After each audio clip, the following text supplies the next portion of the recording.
इतिहास में कुछ ऐसे महापुरुष हुए हैं जिन्होंने अपने साहस, पराक्रम और दूरदर्शिता से पूरे विश्व को प्रभावित किया। ऐसा ही एक नाम है चंद्रगुप्त मौर्य। एक साधारण बालक जिसने अपनी बुद्धिमत्ता और परिश्रम से अखंड भारत की नींव रखी। यह कहानी है एक साधारण चरवाहे से भारत के प्रथम सम्राट बनने की। यह कहानी है भारत के सबसे शक्तिशाली साम्राज्य की स्थापना की। 340 ईसा पूर्व एक छोटे से गांव में जन्मा एक बालक, जिसकी मातृभूमि पर राज तो नंद वंश का था, लेकिन प्रजा दुखी थी। यही बालक भविष्य में इतिहास रचने वाला था। चंद्रगुप्त मौर्य का जन्म साधारण परिवार में हुआ था। कुछ इतिहासकार मानते हैं कि वे क्षत्रिय वंश के थे, तो कुछ मानते हैं कि वे मौर्य कुल से थे। किंतु एक बात निश्चित थी, उनका भाग्य महान बनने के लिए लिखा गया था। इसी समय एक महान विद्वान और कूटनीतिज्ञ आचार्य चाणक्य मगध के राजा धनानंद से अपमानित होकर प्रतिज्ञा करते हैं कि वे नंद वंश का अंत कर एक नए साम्राज्य की स्थापना करेंगे। चाणक्य जंगल में चंद्रगुप्त को देख रहे हैं। वे उसकी तीव्र बुद्धि और वीरता से प्रभावित होते हैं। चाणक्य, यह बालक असाधारण है। यह केवल एक चरवाहा नहीं, बल्कि भारत का भविष्य है। चाणक्य चंद्रगुप्त को शिक्षा देने का निश्चय करते हैं और उसे तक्षशिला ले जाते हैं।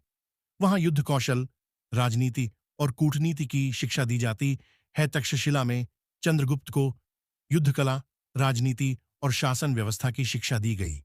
चाणक्य ने उसे केवल एक योद्धा नहीं, बल्कि एक महान शासक बनने की दिशा में तैयार किया।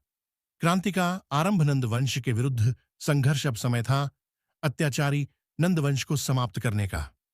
चंद्रगुप्त और चाणक्य ने एक सशक्त सेना तैयार की और क्रांति की ज्वाला भड़काई। चंद्रगुप्त ने धनानंद को पराजित कर मौर्य साम्राज्य की स्थापना की।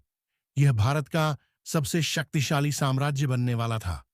चंद्रगुप्त मौर्य केवल मगध तक सीमित नहीं रहे।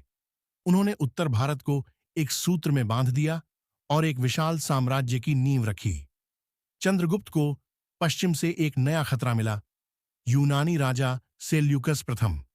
किंतु चंद्रगुप्त ने अपनी शक्ति से उसे पराजित किया और संधि की शर्तों के अनुसार ग्रीक प्रदेशों पर भी अधिकार कर लिया।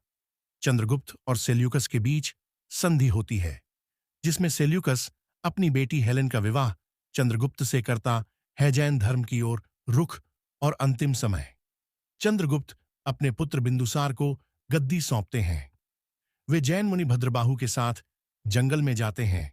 जीवन के अंतिम वर्षों में चंद्रगुप्त ने सत्ता त्याग दी और जैन धर्म अपना लिया। उन्होंने श्रवणबेलगोला, कर्नाटक में संन्यास लिया और कठिन तपस्या की। चंद्रगुप्त मौर्य केवल एक राजा नहीं, बल्कि एक युग निर्माता थे। उनका जीवन हमें सिखाता है कि संकल्प, बुद्धि और परिश्रम से असंभव भी संभव बनाया जा सकता है।